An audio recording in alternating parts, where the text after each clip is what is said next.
পুঁজিবাদ বা ক্যাপিটালিজম কি?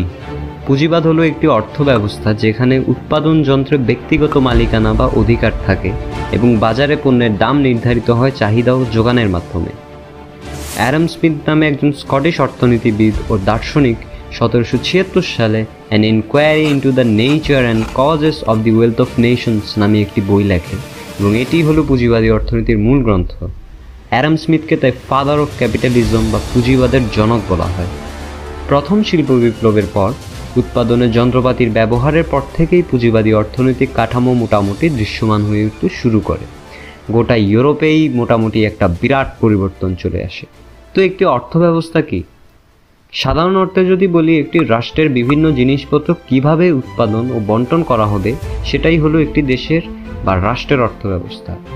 তো পুঁজিবাদী অর্থ ব্যবস্থায় উৎপাদন হয় মুনাফার স্বার্থে, অর্থাৎ যখন নির্ধারণ করা হয় কি উৎপাদন করা হবে তখন তা নির্ধারিত হয় লাভের উপর ভিত্তি করে, প্রয়োজনের উপর নয়। অর্থাৎ আমরা নিজেরাও যখন বন্ধুবান্ধবদের মধ্যে আলোচনা করি নতুন কিছু করার, তখন আমরা কি করি? আমরা বলি কোনটা করলে লাভ বেশি, অর্থাৎ আমি ঘড়ি বিক্রি করলে লাভ বেশি নাকি স্মার্টফোন বিক্রি করলে লাভ বেশি। আমরা কিন্তু এখানে প্রয়োজনটা দেখছি না, যে ঘড়ি বেশি প্রয়োজনীয় নাকি স্মার্টফোন বেশি প্রয়োজনীয় সমাজের জন্য, ঘড়ির উৎপাদন কম না স্মার্টফোনের উৎপাদন কম। আমরা কিন্তু দেখছি কোনটাতে লাভ বেশি। তো কিছুক্ষণ আগে আরেকটা শব্দ ব্যবহার করেছি, উৎপাদন যন্ত্র। এই উৎপাদন যন্ত্রটা কি? খুব সহজভাবে বললে, কোনো জিনিসপত্র বা পণ্য উৎপাদন করতে যেসব মৌলিক উপাদানগুলো লাগে, যেমন যন্ত্রপাতি, কলকবজা, ভূমি, শ্রমশক্তি ইত্যাদি হলো উৎপাদন যন্ত্র। এখন এই উৎপাদন যন্ত্রে যখন ব্যক্তিগত অধিকার চলে আসে তখন উৎপাদন পুঁজিপতির ইচ্ছা অনিচ্ছার উপর ভিত্তি করে হয়। হঠাৎ যদি একদিন সকালে উঠে পুঁজিপতির মনে হয় সে আটা উৎপাদন করবে না, সে তেল উৎপাদন করবে, তাহলে সেদিন থেকে আটা উৎপাদন বন্ধ হয়ে তেল উৎপাদন করা হবে। এখন এটার ফলে কি হতে পারে? চিন্তা করেন, বর্তমানে তেলের বাজারটা খুব ভালো, অর্থাৎ তেল বিক্রি করে মোটামুটি ভালো অঙ্কের টাকা পাওয়া যাচ্ছে, ভালো অঙ্কের মুনাফা সৃষ্টি করা যাচ্ছে। এখন যেসব কারখানায় আটা উৎপাদন করা হতো অথবা চিনি উৎপাদন করা হতো, সেই সব কারখানায় তেল উৎপাদন করা শুরু করলো, কারণ তেলে লাভ বেশি। এখন এর ফলে দুটো জিনিস হবে, এক অতি উৎপাদন, দুই উৎপাদন ঘাটতি। যখন সবাই তেল উৎপাদনে ব্যস্ত হয়ে পড়লো তখন চাহিদার তুলনায় যোগান বেড়ে গেল। দেখা যাচ্ছে সমাজে তেল প্রয়োজন 500 কেজি, কিন্তু মুনাফার প্রতিযোগিতায় তেল উৎপাদন করা হলো 1000 কেজি। এখন যেহেতু যোগানের পরিমাণ বেশি হয়ে গিয়েছে, প্রতিযোগিতামূলক বাজার অনুযায়ী খুব স্বাভাবিকভাবেই দাম অনেক কমে যাবে এবং এটাকেই বলা হয় মার্কেট স্যাচুরেশন। এখন অতি উৎপাদন তো হলো, কিন্তু উৎপাদনে ঘাটতি কোথায় দেখা দিবে? এই যে অন্যান্য উৎপাদনকারীরা যখন তাদের চিনি, আটার উৎপাদন বন্ধ করে তেল উৎপাদন করতে আসলো, তখন সেই সব জিনিসপত্রের বাজারে ঘাটতি দেখা দিল এবং সব মিলিয়ে গোটা সমাজে একটি অস্থিতিশীল পরিবেশ সৃষ্টি হলো এবং এরই হাত ধরে মুদ্রাস্ফীতি হওয়া শুরু হয়। অর্থাৎ পুরো জিনিসটাকে যদি সামগ্রিকভাবে দেখি তাহলে একটি অসম উৎপাদন ব্যবস্থা আমরা দেখতে পাচ্ছি। পূর্ণ প্রতিযোগিতামূলক বাজারে চাহিদা ও যোগানের ভিত্তিতে পণ্যের মূল্য নির্ধারণ করার যে প্রক্রিয়া, এটি খাতা কলমে ও বাস্তবে একই রকমভাবে কাজ করে না। কারণ পূর্ণ প্রতিযোগিতামূলক বাজারে উৎপাদনের মৌলিক উদ্দেশ্য হলো লাভ অথবা মুনাফা। সমাজে কি প্রয়োজন, কোনটার উৎপাদন কম লাগবে, কোনটার উৎপাদন বেশি লাগবে, তা কখনোই পুঁজিপতি বিশ্লেষণ করে না। সেটা পুঁজিপতির কোনো মাথা ব্যথার কারণই হয়ে উঠতে পারে না। কিন্তু আপনারা শুনে থাকবেন, বাজারে প্রতিযোগিতা যত বেশি, অর্থাৎ উৎপাদক যত বেশি, ক্রেতা বা ভোক্তার তত বেশি লাভ। এটা বলা হয় কারণ যদি একজন উৎপাদক পোশাক উৎপাদন করে তবে সে তার ইচ্ছামতো দাম নির্ধারণ করতে পারবে, মানে একটি একচেটিয়া বাজার সৃষ্টি করতে পারবে। সে চাইলেই পণ্য মজুত করে কৃত্রিম সংকট সৃষ্টি করে দাম বাড়াতে পারবে। কিন্তু সে জায়গায় যদি 3 জন পোশাক উৎপাদন করে তবে তাদের নিজেদের মধ্যে প্রতিযোগিতার ফলে তারা চেষ্টা করবে কে কত কম দামে পণ্য বিক্রি করতে পারে এবং এই সূত্র অনুযায়ী প্রতিযোগিতা যত বেশি হবে ভোক্তা তত লাভবান হবে। কিন্তু বাস্তবে তা হয় না। এর প্রথম কারণ হলো সবার পুঁজির বিনিয়োগ একই পরিমাণ নয়। ধরি 3 জন পোশাক উৎপাদক ক, খ ও গ এবং তাদের বিনিয়োগকৃত পুঁজি হলো 5 লক্ষ টাকা, 2 লক্ষ টাকা ও 1 লক্ষ টাকা। তো ক, গ এর তুলনায় অনেক কম মূল্যে কাঁচামাল সংগ্রহ করতে পারবে এবং তার উৎপাদন খরচও অনেক কম হবে, কারণ সে অনেক বড় পরিসরে উৎপাদন করছে। যখন সে কম মূল্যে পণ্য বিক্রি করতে পারবে, তখন স্বাভাবিকভাবে গয়ের পণ্য বেশি মূল্যে কেনার কোনো যৌক্তিকতা থাকে না। তাই বাজারে বেশি দিন টিকতে পারবে না।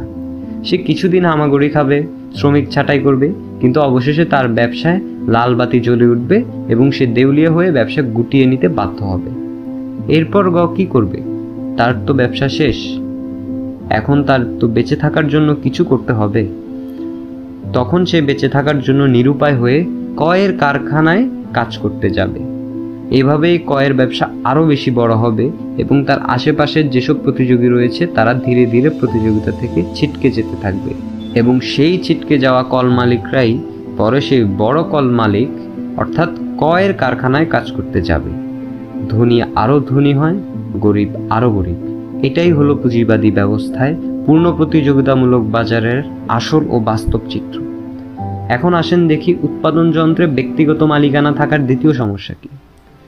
যখনই সমাজে অসম উৎপাদন ব্যবস্থা দেখা দিল, অতিরিক্ত উৎপাদিত যেসব পণ্য রয়েছে সেসব তো বাজারে বোঝাই হয়ে রইল, তা কেউ কিনছে না। এখন যদি উৎপাদিত পণ্য কেউ নাই কিনে, মালিক মুনাফা করবে কিভাবে? আর যদি মুনাফা করতে না পারে, শ্রমিকের বেতন দিবে কিভাবে? এবং তাই হয়, হাজার হাজার লক্ষ লক্ষ শ্রমিকের মজুরি পরিশোধ করতে পুঁজিপতি ব্যর্থ হয় এবং সমাজে একটা বড় অংশ বেকার হয়ে পড়ে। যাই হোক, মালিক আরও একবার তার যা কিছু আছে তা বিনিয়োগ করে তার ব্যবসাটাকে আবার দাঁড় করিয়ে চালিয়ে যেতে চায়। এবার কিন্তু সে আগের তুলনায় কম মূল্যে মজুরদের দিয়ে কাজ করাতে পারে, কারণ আগের বার শ্রমিক ছাঁটাই করার ফলে সমাজে বেকার অংশ আরও বেড়ে গেল এবং এই বেকার অংশ যত বাড়ে, শ্রমিকদের মধ্যে কাজের প্রতিযোগিতা ততই তীব্র হয়ে ওঠে। বেঁচে থাকার জন্য সে ন্যূনতম মূল্যে হলেও কাজ করার জন্য প্রস্তুত হয়ে পড়ে।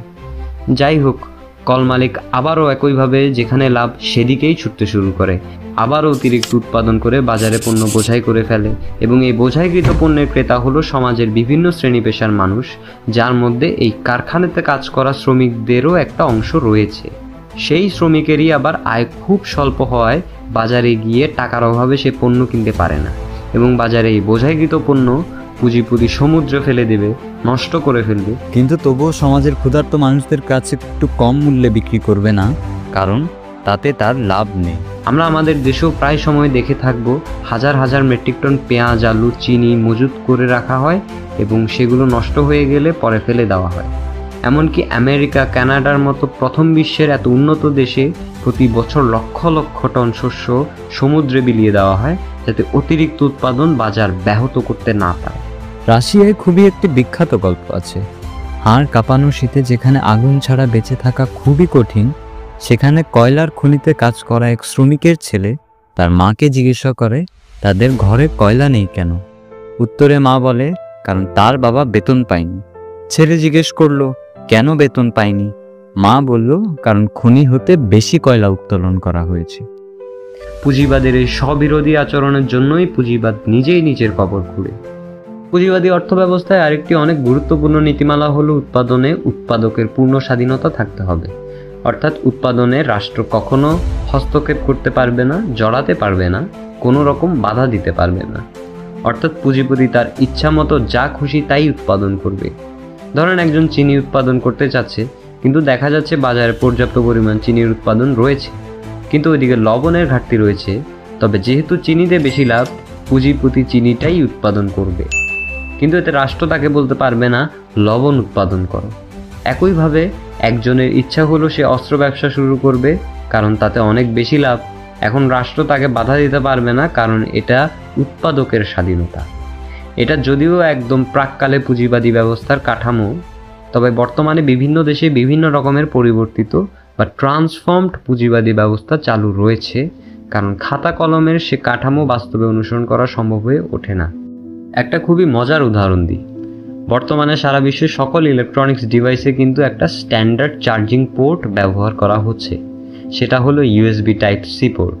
অর্থাৎ আপনার smartphone, laptop, smart watch, TWS, camera, power bank, এমনকি মশার ব্যাটেও দেখবেন টাইপ সি পোর্ট ব্যবহার করা হচ্ছে। মূলত ইউরোপিয়ান ইউনিয়ন এই আইনটা জারি করে যাতে ওয়েস্ট বা ইলেকট্রনিক ওয়েস্ট কমানো যায় এবং কনজিউমারদের জন্য সুবিধা হয়। তারা একটা কেবল ব্যবহার করেই যাবতীয় সব রকমের ইলেকট্রনিক ডিভাইস চার্জ করতে পারে। এখন অ্যাপেলের প্রত্যেকটা প্রোডাক্টে কিন্তু তাদের নিজস্ব চার্জিং টেকনোলজি আছে, যেটার নাম লাইটনিং টেকনোলজি। যখন এই আইনটা জারি করা হয় তখন অ্যাপেল কিন্তু মোটেও খুশি ছিল না এবং তারা কোনোভাবেই এটা মেনে নিতে চাচ্ছিল না।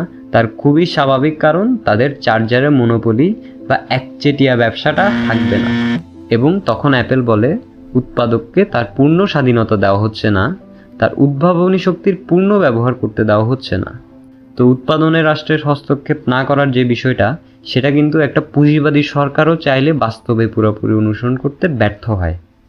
তো আজকের বিষয় নিয়ে মোটামুটি এতটুকুই আলোচনা রইল। আশা করি আজকে যা যা আলোচনা করলাম তাতে আপনারা পুঁজিবাদ সম্পর্কে মোটামুটি একটা মৌলিক ধারণা পেয়েছেন। সামনে এমন আরও আলোচনা শুনতে সাবস্ক্রাইব করে যুক্ত থাকুন এবং ভিডিও লাইক, কমেন্ট, শেয়ার করে চ্যানেলকে সাপোর্ট করুন।